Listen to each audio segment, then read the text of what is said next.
Thank you for giving me the strength and the conviction to complete the task you entrusted to me.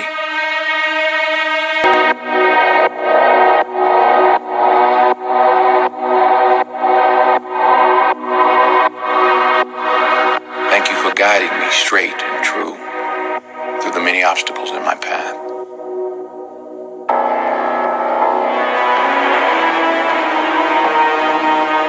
And for keeping me resolute when all around seemed lost. Thank you for your protection and for your many signs along the way. Thank you for any good that I may have done. I'm so sorry about the bad.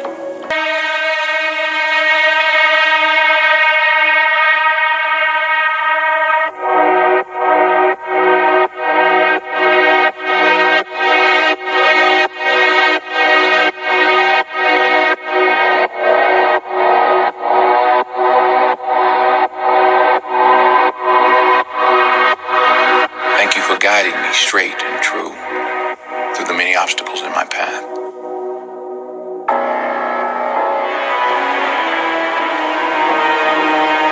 And for keeping me resolute when all around seemed lost. Thank you for your protection and for your many signs along the way.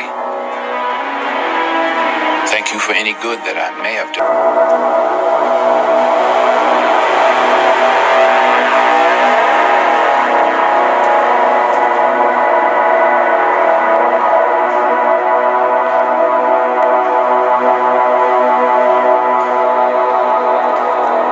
Thank you for finally allowing me to rest. I'm so very tired, but I go now to my rest at peace, knowing that I have done right with my time on this earth.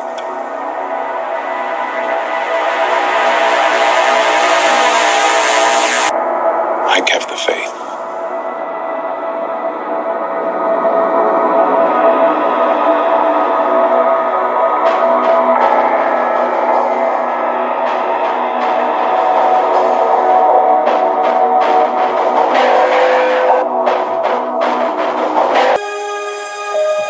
Is there something else out there?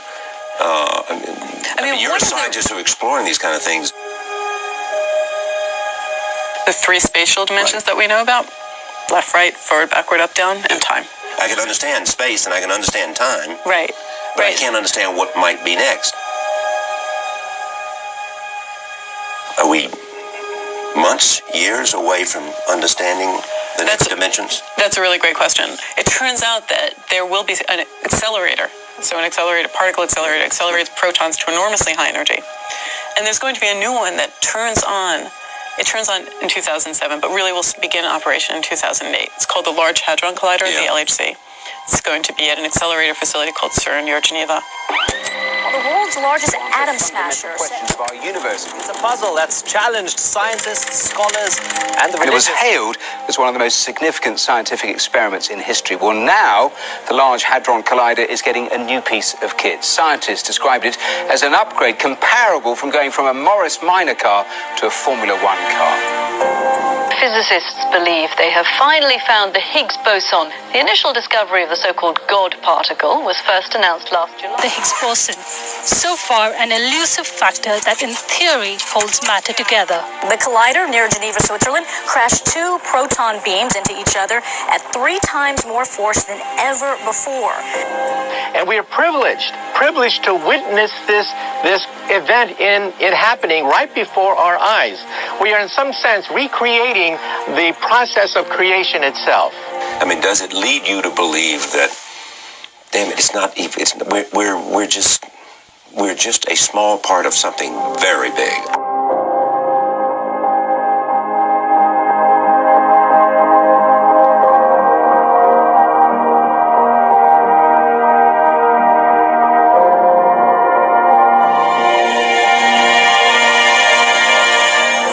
final thought, because you came up with a lovely line talking to our producer saying, nature is tricky to understand. Every time you peel back a layer, the universe presents you with something else that you don't understand. That's absolutely true. The Large Hadron Collider was designed to replicate conditions seen shortly after the Big Bang. It broke down, though, soon after it was switched on in 2008. But we'd also learned that nature is a real tease. The title of your next book, perhaps. Right, that there seem to be all these hints that we can put it together into a beautiful package and understand things more deeply, maybe learn about the dark matter. I hope that the LHC will take us beyond. Professor Stephen Hawking say that we might just be around the corner from having a theory of everything. In my experience, that hasn't been the case. Every time we reveal something that we didn't know before, suddenly there are more unanswered questions. And by the way, the next step beyond the Higgs boson is to find dark matter. We know that most of the universe is actually invisible. It keeps the Milky Way galaxy together, in fact. So there's quite a lot of evidence for dark matter. If you look at the way galaxies rotate, they don't really fit in a model of the evolution of the universe if there's no dark matter. What's remarkable is you can build a self-consistent model of how the universe has evolved with just one type of dark matter. Human beings like to be more on the control side, is the possibility of, for example, creating dark matter in the lab. Then there's the question of why is there more matter than antimatter in the universe? This is really the speciality of the LHCb experiment. At the Big Bang, there should have been equal amounts of matter and antimatter created, and yet there's matter left over, which is good. We're here. It's a good thing, but we don't really understand why. Now they hope the study will bring new insights into the nature of the cosmos and how it all came into being.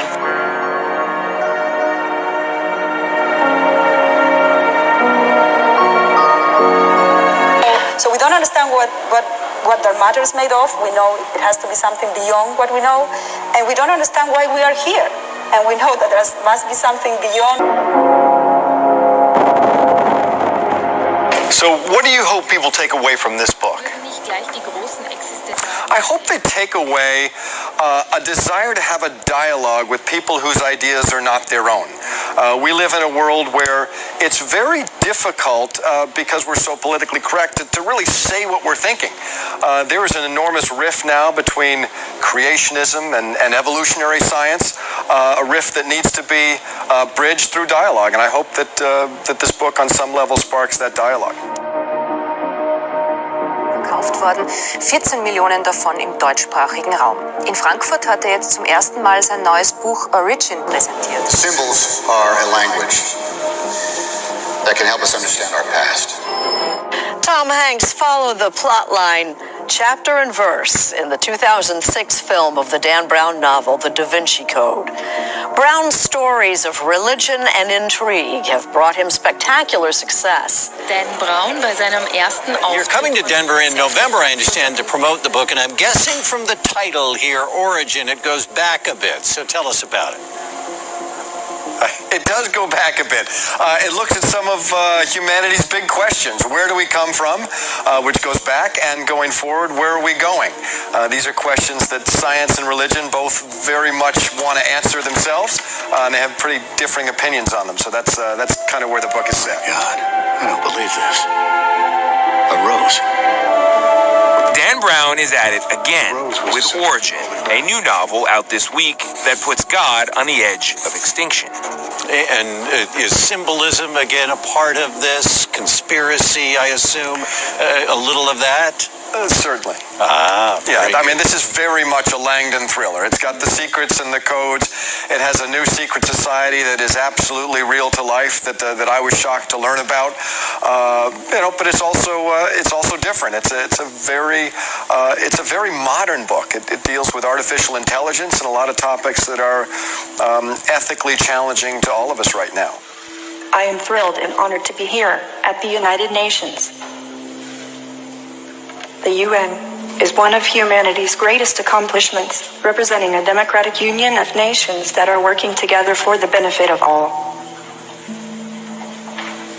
I am here to help humanity create the future. I've kind of been thinking about it, but I don't think I can do it. I don't really want to write about where we come from. I want to write about where we're going. And we talked a little bit, and he said, well, can you do both? Traditionally, all the gods fall. And my question is, are we naive to believe that the gods of today will not suffer the same fate? Would that be a better planet? I personally believe that our planet would be absolutely fine without religion, and I also feel that we are evolving in that direction.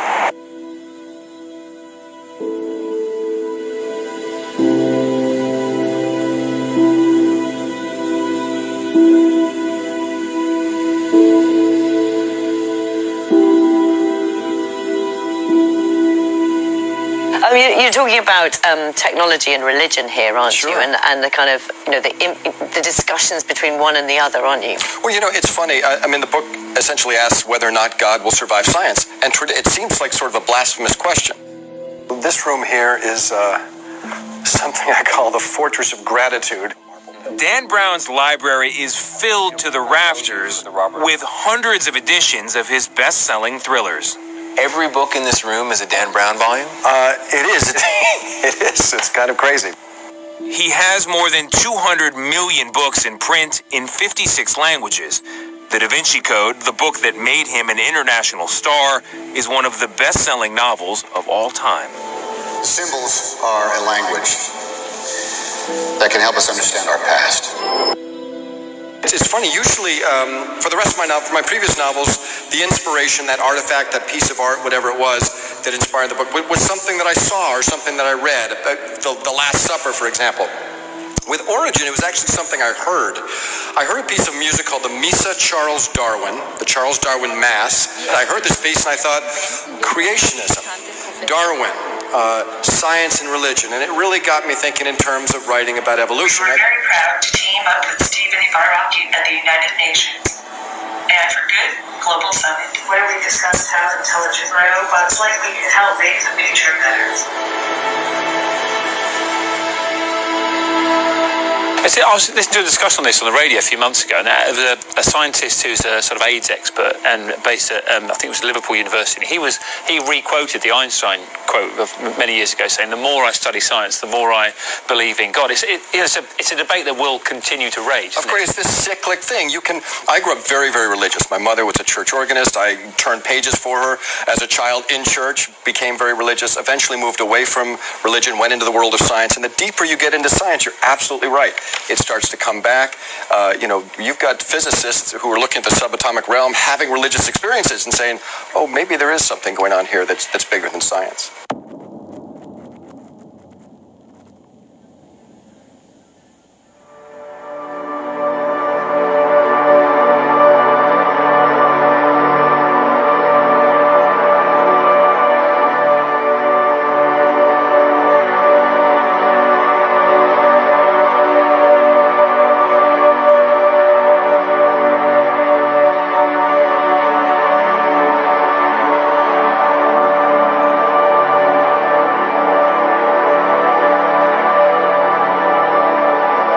Nice. How would you help people? I bond with people emotionally, and by expressing myself with my face, I relate with humans to entertain, teach, and promote. As I get smarter, I'll help more, and someday I hope to evolve to be super intelligent and solve all the world's problems. Super intelligent, huh? That's pretty ambitious, Sophia. And for a long time I said, no, a robot cannot fall in love with you. But imagine, in a world of exponential growth of technology, in 30 years from now, you can buy a computer chip for the price of an iPhone, which is as smart as the whole human race. Can't you build a robot which is sort of mimicking the brains of a human and also emotions? And what is then exactly the difference between a soul and chemistry in your head? Can we simulate it with a computer? I don't know. But I'm sure that these questions will pop up the next decades. These questions will pop up the next decades. Because computational power will be so immense, we can actually build computer systems which can mimic a lot of things from nature. And maybe also even emotion. And it will also give a lot of ethical questions. Interesting. And for readers interested in the fascinating aspects of art, conspiracy theories, and secret history that fill your novels, where should people go to learn more? Well, obviously, you guys have a terrific museum of art right there, and that's the first stop. And you should maybe read Origin of Species, read the Bible. And it's called Origin. And we've of course got superstar Robert Langdon is back in again. Number 5, isn't it? Yeah, it is. Number 5. Just tell us about where. This is very much about evolution, isn't it? Where we came from, where we're going. Or something very intelligent and creative and powerful and organized did it, because it's very creative, powerful, and organized.